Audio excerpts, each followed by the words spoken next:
Paper 2025 का question है, question number 4। Question जो है स्क्रीन पर दिया गया है, एक बार पढ़ते चलेंगे। Tree breaks down due to storm and the broken part bent so that the top of the tree touches the ground making angle 30। It means कि ये हमारे पास ट्री है, ठीक है। इसकी टोटल हाइट हम लोग मान लेते हैं कैपिटल एच में। ये टोटल हाइट इसकी कैपिटल एच है। ये एक यहाँ इस पार्ट से ब्रेक कर जाता है और ये बेंड होकर के जब ग्राउंड को टच करता है तो ये एंगल बनाता है ग्राउंड से 30 डिग्री का।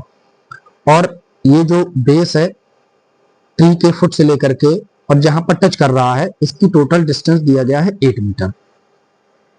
अब ये टोटल एच था, इसमें से ये जो ब्रेक कर गया इसको हम मान लेते हैं कि हमने एच माना था। तो अगर ये एच है तो ये भी हमारा क्या हो जाएगा, स्मॉल एच। टोटल हमारे हाइट हमारे पास है कैपिटल एच, और कैपिटल एच वैल्यू हम लोग क्या निकाल सकते हैं, कैपिटल एच निकल देगा हमारा, कैपिटल एच दिया गया है बीडी के इक्वल। और बीडी कैसे निकलेगा, बीडी जब हमको निकालना होगा तो हम लिखेंगे बीसी और सीडी।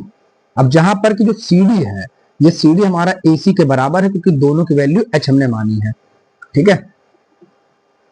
तो चलिए स्टार्ट करते हैं क्वेश्चन में। अब हमको यहाँ पर यूज करने हैं ट्रिग्नोमेट्रिक रेशियोज। कि ट्रिग्नोमेट्रिक रेशियोज में यहाँ पर कौन कौन से आने वाले हैं, तो हमको फाइंड करना है फिलहाल में भी एच यानी कि हाइपोटेनस, और गिवन है हमको बेस। तो इसमें हम लोग यूज करेंगे कॉस थीटा। कॉस थीटा होता है base upon hypotenuse. Cos 30, base हमारे पास गिवन है 8 मीटर और हाइपोटेनस हमारे पास है h। Cos 30 √3/2 is equal to 8 upon h। Cross multiply करेंगे तो 8 is equal to 16 upon √3 metre, आ गई h की वैल्यू। यानी कि अभी हमारे पास हम कह सकते हैं कि ये AC की वैल्यू आ गई, या इसको कह सकते हैं कि CD की वैल्यू आ गई। तो अभी हमको क्या निकालना पड़ेगा, अभी हमको BC और निकालना पड़ेगा।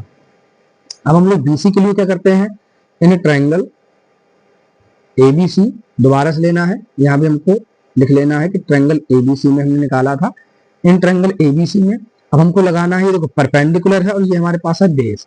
तो अब हम क्या लगाएंगे, हम लगाएंगे यहाँ पर tan 30, क्योंकि इसमें परपेंडिकुलर अपॉन बेस ये दोनों को हमें यूज करना है, इनका रेशियो। tan 30 की वैल्यू होती है 1 अपॉन √3। परपेंडिकुलर है BC और बेस हमारे पास दिया गया AB जो है 8 मीटर। क्रॉस मल्टीप्लाई करेंगे तो BC की वैल्यू आ गई हमारे पास 8 अपॉन √3, यानी कि ये हमें निकल आया 8 अपॉन √3 और ये आ गया 16 अपॉन √3। अब हमें क्या करना है, हमने जैसा कि पहले कहा था कि हमको निकालनी है टोटल हाइट।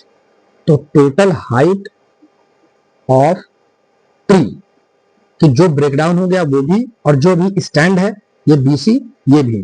तो टोटल हाइट हमारे हमने क्या मानी थी, H, जो था BD के इक्वल, जो है BD के इक्वल। और BD क्या होता है, BD हो जाएगा हमारा BC और प्लस CD, जैसा कि हमने यहाँ पर ऑलरेडी बता दिया था।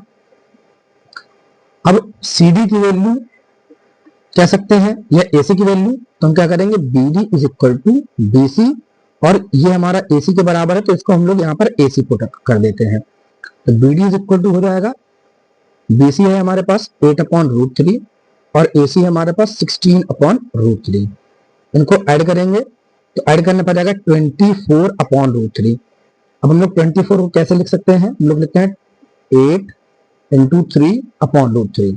इसको कट करेंगे तो आ जाएगा 8√3 मीटर। जो टोटल हाइट है प्लांट की, जो ट्री की, वो हमारे पास है 8√3 मीटर। ये हमारा आंसर है।